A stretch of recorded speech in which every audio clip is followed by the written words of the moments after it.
Hare, hare. Life for You is going to be right back after this. Come on.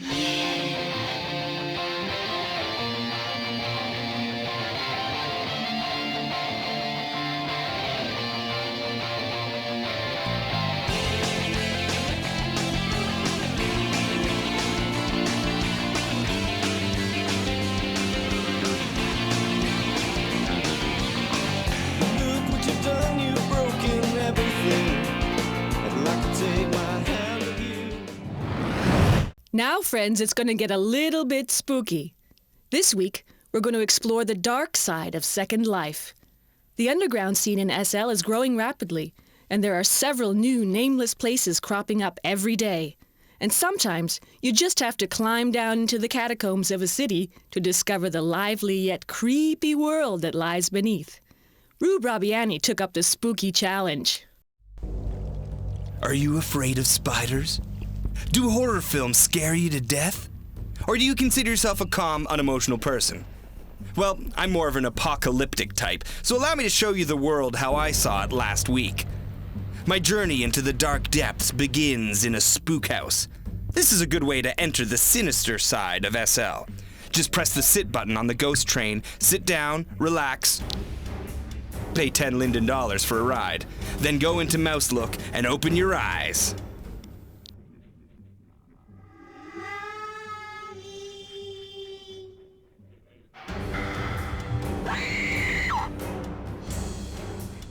Who turned out the lights?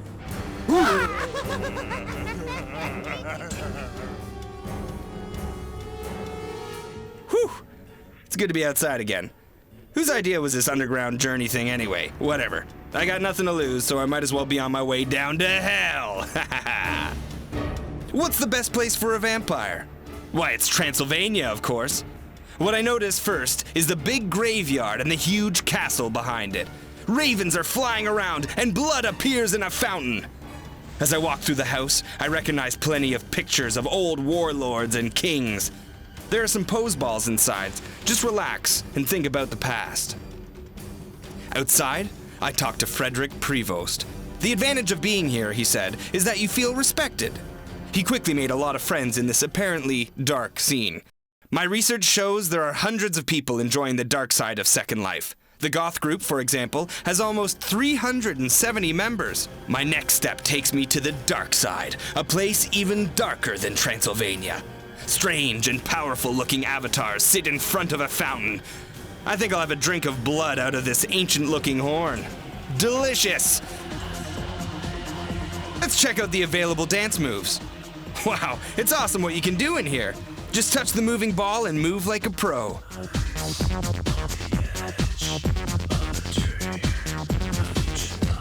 There's a wedding chapel here as well. What an amazing building. I walk around the place some more and recognize a carriage with a casket in it. There are several other things you can do here too. Dive into the water. It's a huge area full of ancient graves and old broken down looking places. Can you hear the ravens screaming?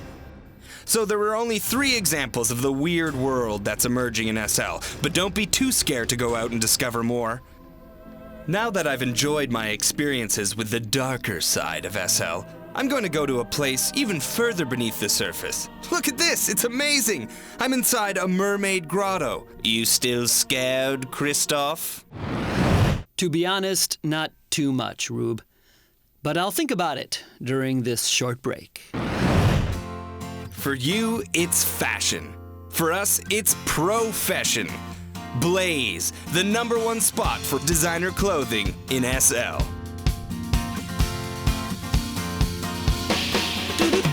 Come Blaze in black clothes, you're gonna look like a mighty hoe. Yeah, everybody wearing Blaze. Suck it to me, suck it to me, suck it to me, Blaze. Suck it to me, suck it to me, Axl Rose. Sing it for Blaze. We don't need to remind anyone out there that you can find everything in Second Life. Right, Christoph? It's true, but sometimes we're still surprised. There are so many things that you just have to see to believe. This time, it's all about animals and pets. Jan Henry Flanagan shows us where to find the wild and the cuddly. He also tells us who should own a pet and who shouldn't. There are many stores where you can find the perfect furry best friend. All of the animals in Second Life are fully animated. You can go for a loyal pet dog that barks and never lets you down. Or how about a furry cat that, of course, goes meow? What about a cute Persian cat? Or even a devoted raccoon? Is your favorite animal the goat? No problem. In Second Life, the mountain goat will actually make its way to your mountain. Looking for something a little more unique? Then have a closer look at the special dragon pets. Their features include an impressive fire-breathing animation. Or take a walk on the wild side and go for a dinosaur.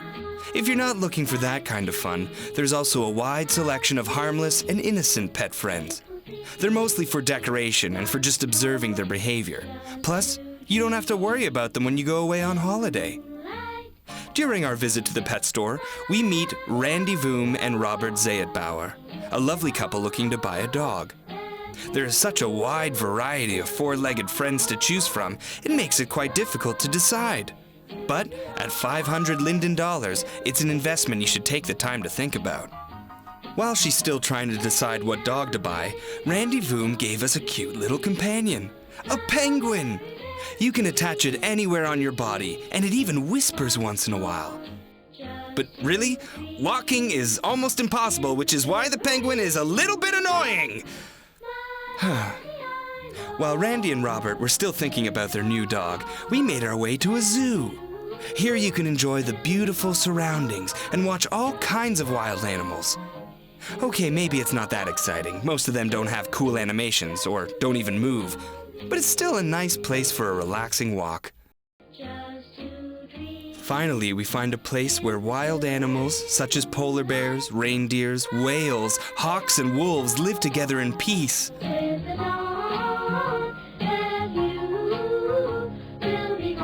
Imagine also all the avatars getting along in such harmony. What a wonderful world this could be. Just a little lonely.